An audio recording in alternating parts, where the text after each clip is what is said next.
Salut les amis, voici une petite présentation de la Supra, comme beaucoup de monde me le demande. Donc la voici, vous pouvez la voir, elle est derrière. Donc c'est une Supra MK4, je vais faire le tour de toute la voiture pour vous expliquer un petit peu en détail la prépa. Donc la voici. Donc ici vous avez des jantes Weld Racing, c'est une marque américaine. Donc c'est en alu forgé. Voilà. À l'arrière, c'est la même marque, en 15 pouces. Donc, comme vous pouvez la voir, elle est... enfin, moi je la trouve super belle. Maintenant, après, on aime ou on n'aime pas. La Supra, pour moi, c'est une des voitures les plus performantes en préparation. D'origine, il faut dire ce qu'il y a, c'était vraiment pas violent, quoi. Donc là, voici. Ça, c'est l'échappement. Il faut que je la nettoie parce qu'elle a été à l'arrêt pendant 3 ans. Donc, je l'ai juste donné un petit coup de chercheur, je n'ai pas fait plus. Donc les pneus sont encore en bon état. Donc, comme vous pouvez le voir, elle a été super bien entreposée pendant ces 3 ans. Donc, voici l'intérieur. L'intérieur, je n'aime pas, je n'ai jamais aimé. Beige, j'aime pas. Mais bon, voilà, je l'ai eu comme ça à l'époque. Ça fait presque 10 ans que je l'ai maintenant, cette voiture. Et une Supra, on n'a pas beaucoup de choix. Donc ici, elle avait très peu de kilomètres que je l'ai eu. Elle avait 40 000 km. Donc voici l'intérieur. Ici, c'est l'arrière. Ça, c'est la bâche. La bâche pour la couvrir quand elle est à l'arrêt. Voilà l'arrière. Donc ici, je ne sais pas si on voit la bonbonne. Je vous la montrerai après. Donc ici, c'est la marque du boîtier électronique qu'il y a dans le véhicule. Donc c'est un AEM Infinity 10. C'est la dernière génération qui gère tout ce qui est moteur en fait. Donc je vais vous expliquer un petit peu en détail l'intérieur, puis on passera au moteur. Donc ici c'est le dernier volant des deux dernières, donc je crois qu'il est sorti en 97, donc 97 pour les Français. Voilà, il est un petit peu abîmé ici sur le haut, il faut que je le fasse refaire. Donc ici c'est le compteur. Donc comme vous pouvez voir sur les Supra, c'est fort dirigé vers le conducteur. C'est comme un cockpit d'avion, donc je trouve ça magnifique pour l'époque, c'est vraiment super. Donc ici, on a le compteur TRD, 10 000 tours, super rare, quasiment introuvable. Attendez, je mets convenablement, voilà. Donc ici, c'est le compteur, bien évidemment. Alors ici, on a le contrôleur de méthanol, ça. Je ne sais pas si vous le voyez bien, voilà. Ici, c'est la sonde large bande AEM. Ici, c'est le mano de pression de turbo qui est gradué jusqu'à 3 bar et demi. Donc, il faut bien ça parce qu'une Supra peut encaisser quand même beaucoup de boost. Ici, mon maximum, c'est 4 bar 2 pour sortir plus ou moins 1690 chevaux à l'époque. J'avais sorti avec 4 bar 2 de boost. Donc ici, c'est le poste. Bon, il ne sert strictement à rien. Ici, c'est la VCR, donc c'est un boost controller pour régler la pression turbo. C'est un petit peu archaïque maintenant, donc ça je vais le changer aussi. Mais bon, tout évolue, donc voilà. Alors ici, on a le manomètre de pression d'essence qui est très important. Pression d'huile, ça c'est le plus important, c'est quasi obligatoire sur ce type de prépa. Je vais vous montrer le moteur. Le bouton ici, c'est pour enclencher, enfin pour activer le NOS.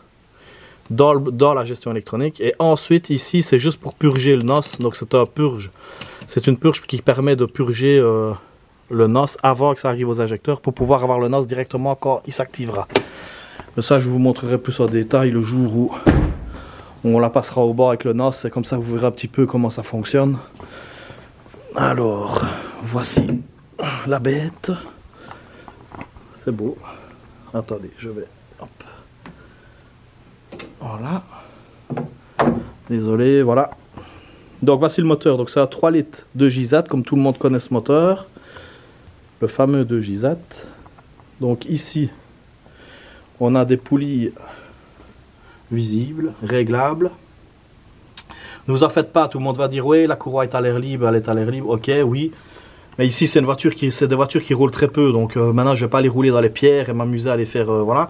Donc je vais dire, il n'y a aucun risque. Je roule comme ça depuis des années et j'ai jamais eu un seul problème. Donc voilà. Ici, c'est une courroie. En plus, elle est bien mise, ça tombe bien. Donc c'est une courroie Gates renforcée. Elle est bleue. Bon voilà, c'est juste un peu pour le look quoi. ici on a le collecteur d'admission avec, comme vous pouvez le voir, le moteur est sale, désolé, mais il faut absolument que je le fasse nettoyer convenablement parce que ça fait 3 ans qu'elle est à l'arrêt. Elle en a bien besoin. Donc ici c'est le collecteur d'admission avec évidemment ma signature. C'est mon beau-père qui a créé cette gravure à main levée. Donc ici c'est le kit NOS. Donc ça c'est le rail d'essence. Ici vous avez le kit NOS de la marque NX. C'est pas la marque NOS, donc c'est Nitrous Express. Voilà, maintenant c'est une autre marque, mais c'est tout à fait pareil quoi. C'est juste que les bobandes sont blanches, elles sont pas bleues comme le fameux NOS qu'on voit dans Fast and Furious quoi. Ici vous avez un injecteur par cylindre, donc il y en a 6 cylindres. Vous avez un injecteur ici de NOS, un injecteur ici d'essence, ici je roule à l'éthanol, donc avec de l'éthanol. Donc quand on active le NOS par ces deux électrovannes, c'est le boîtier qui gère tout ça. Ça ouvre un injecteur, ça ouvre les injecteurs de NOS et injecteur d'essence. Il faut que les deux soient en même temps en fait. Donc voilà, régulateur de pression d'essence, aéromotive. Ici derrière, je ne sais pas si vous le verrez, il y a deux injecteurs de méthanol. C'est encore en plus. Alors le plus beau pour moi, c'est ça. C'est le turbo. Bon, il est énorme. Maintenant, c'est un turbo de la marque Précision, donc c'est une marque américaine. C'est une des meilleures marques avec Garrett. C'était fait à l'époque avec des pièces Garrett. Maintenant, c'est vraiment fait par Précision. Donc voilà. Ici, c'est un 88-92. C'est 88 mm. En fait, c'est la roue ici. C'est la taille de la roue ici. C'est 88 mm. Donc voilà, comme ça peut vous situer un petit peu la taille. Vous voyez, c'est quand même gros quoi. Donc j'ai pas de filtre à air, j'ai juste une grille qui empêche que les gros cailloux puissent rentrer et abîmer l'hélice qui est à l'intérieur, la turbine. Voilà, donc ici c'est la wastegate externe, la marque Thial, il y en a deux, il y en a une là derrière. Voilà, donc ici c'est un échappement tout fait sur mesure, collecteur échappement est fait par moi-même avec un ami et mon père. Donc ici on a une ligne en 5 pouces. C'est super dur à trouver cet inox là. Je l'avais trouvé à l'époque en Angleterre, je l'avais fait venir d'Angleterre. Donc vous pouvez voir la finition est superbe. Donc ici on a le reniflard d'huile. Donc c'est un récupérateur de vapeur d'huile qui se condense et que ça devient de l'eau pâteuse un petit peu. C'est quasi obligatoire sur des grosses prépas. Il faut surtout pas monter en pression dans le bloc. C'est bien pour ça qu'ici, j'ai mis deux gros raccords sur la culasse pour ne éviter que le bloc monte en pression. Et tout est récupéré dans le collecteur d'admission, dans le collecteur de récupérateur d'huile qui est là. Donc comme ça, vous ne montez pas en pression dans le bloc. C'est hyper important sur les grosses prépas avec beaucoup de pression de turbo. Voilà, donc pratiquement tout le monde le fait, ce système-là. Moi, j'ai fait tout sur mesure, donc j'ai fait tout moi-même. Donc voilà, comme c'est, j'adore ce moteur. Pour moi, une Supra, c'est obligé d'être préparé. Une Supra d'origine, c'est beau, il n'y a rien à dire, mais elle est connue parce qu'on la prépare. Sinon, je veux dire, ça n'avait pas trop d'utilité comme voiture. C'est un mythe parce qu'on sait la préparer à des puissances assez folles. Donc la voici. Je trouve ça, pour moi, tout passionné de voiture doit avoir une dans sa vie, quoi. Il y en a qui n'aiment pas, ils vont dire c'est du tuning, c'est pas beau, mais quand on voit ça devant nous, moi je trouve ça... je préfère ça à, limite à une Lamborghini, quoi. Voilà, et puis ça marche, quoi. Là voilà. Donc pour aller de 1993, donc 93, de 1993... Donc vous pouvez voir, elle est comme neuve, quoi. Il y avait une nouvelle peinture qui a été faite par un ami à moi, c'est Enrique, il se reconnaîtra. Et la prépa, je l'ai faite, je vais dire, avec un ami, mon meilleur ami d'enfance, qui s'appelle Renaud. Et il se reconnaîtra aussi. Je vais vous montrer un peu le coffre. Il n'y a pas beaucoup de place dans le coffre de la Supra. Ça, c'est ce qu'il y a beau aussi, ça.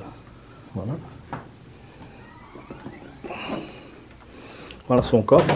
Donc c'est un coffre qui est assez haut, donc on ne sait pas mettre grand chose. Ici il y a, ça c'est le réservoir de méthanol. Ici il y a quelques petits outils au cas où c'est auto en panne. Ça n'arrive jamais, c'est une Toyota. Donc ici, voilà la bouteille de NOS. Elle est déjà ouverte. Donc je vais vous montrer un peu comment est-ce qu'on purge le NOS. Et je terminerai la vidéo sur ça. Donc si ça vous intéresse ces présentations, je vais essayer d'en refaire un peu plus souvent. La prochaine vidéo, je vais faire un passage au banc avec la Supra. Je vais vous expliquer un petit peu en détail les courbes, comment examiner une courbe de puissance, etc.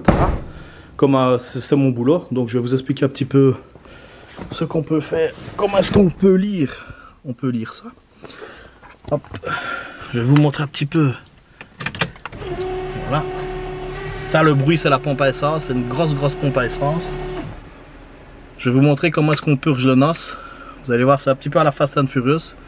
Donc normalement, ça va sortir par là devant. Voilà. Ça, c'est un peu de NOS. Ça fait son effet, quoi. Donc voilà, donc si vous aimez bien, abonnez-vous. Et je vais essayer de vous faire plusieurs vidéos, un peu plus, je vais dire, voilà, peu dans ce style, mais avec passage au bas, etc. Donc je pense que ça peut plaire à certaines personnes qui sont passionnées de véhicules comme moi. Donc voilà, je vous dis au revoir.